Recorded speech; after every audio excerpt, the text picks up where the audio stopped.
I remember painting up trees near the church, the old St John's Church there, and I don't know why I did it. It's to me a beautiful way of sharing culture with people. It's also demonstrating, and the thing of sharing culture with people, yeah, it's not in your face. People can walk by there without giving a second thought. It's not permanent, it's going to come off with the rain. And I love there's some teachings in that too. So to me there's nothing that says more about contemporary culture than painting a tree where the bark's coming off. You know, they know this is not that people would think that, but you know, people, oh, it's from yesteryear. No, this is happening right now. We're part of the country still like that.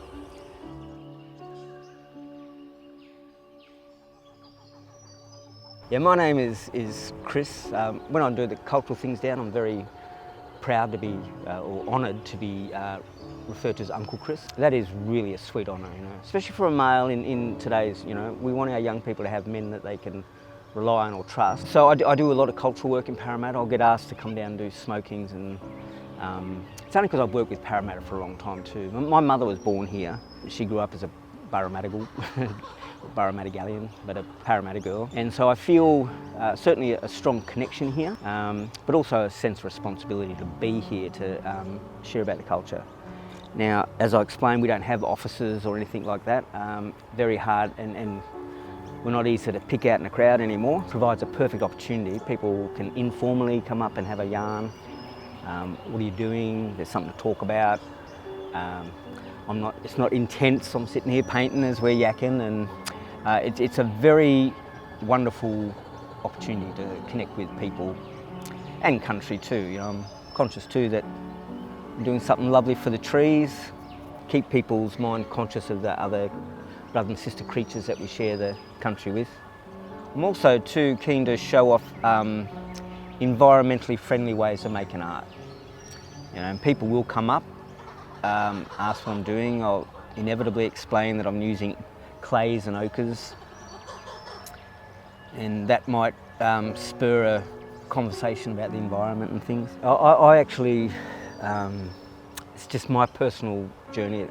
I don't push for social change. There's a lovely translation of that yin-yang concept some years ago that assisted me with this too. The general translation of yang is active and push, and yield is to step back and yield. And someone said that no, the yang can be translated as firm. So you can be firm and yield. And so, yeah, rather than sitting there, because as soon as you start an argument, people's defences go up.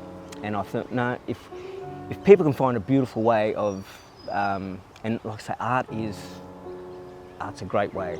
You fly under the radar of people, artists. We can dress as we like, say what we like. We're not making ourselves out to be an authority except interpretations. So art is a really lovely way of connecting with culture. Years ago, when we'd have people that are just discovering their Aboriginality, for instance, I wouldn't send them to any of our Darug meetings or Aboriginal meetings, and that's too intense sometimes. I say, look, go to one of the art classes. And what we found is people are able to sit there and chat with each other. It's all relaxed, no one's pushing an agenda, but you then get to share a bit and get to know each other in that nice informal way that connects people deeply. The conversations that get inspired here inevitably lead to your pet topics, and I want people to know a little bit about the culture. I think it's important for the world to know that human beings, that's what Aboriginal Australia is able to show the rest of the world. Human beings can live on a whole continent, different countries side by side without armies, without having to wipe each other out. You know, this is to try and lead them into chat and nice informal and have a talk about it. But to know that human beings are normally, and this is how I shortcut it with our kids and that, we're normally very good at looking after each other and the planet. And yeah, so I'm hoping even just a little bit of interesting Aboriginal art will lead people to find out a little bit more. And like I say, the personal thing's really lovely. So to be here, chat to a person, it's a nice way of changing the world one conversation at a time. This kind of activity, you can see just the juxtaposition between the modern world looming over us. I think it's very encouraging that this kind of activity is encouraged and sought after, and that they're happy to have us here doing it. It's good stuff.